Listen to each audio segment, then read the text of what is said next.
লাগবে।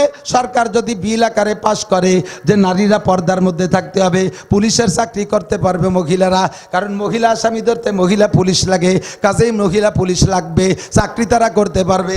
বোরকা পরে মহিলা পুলিশ ডিউটি করবে, তাদের অফিস হবে আলাদা, তাদের গাড়ি হবে আলাদা। পুরুষ পুলিশের সাথে মহিলা পুলিশ একসাথে মিশে গুইসা রাতের বেলা পেট্রোল ডিউটি করতে পারবে না, একই ক্যাম্পে একই থানায় তারা বসবাস করতে পারবে না।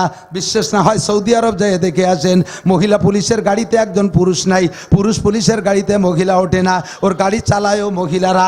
মহিলা পুলিশরা তাদের বোরকা এত বড়, এক একটা বোরকের মধ্যে 4-5টা মহিলা ঢুকোই দেওয়া যায়, এত বড় ডিলাডালা বোরকা পরে তারা পুলিশের চাকরি করে।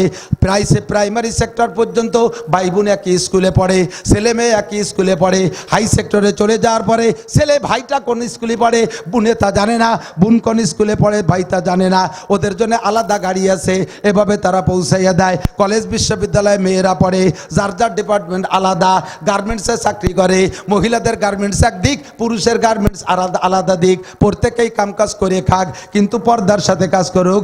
আল্লাহর রহমত আসমান থেকে জমিন থেকে সব জায়গা থেকে দরজা খুলে দেবে আল্লাহ।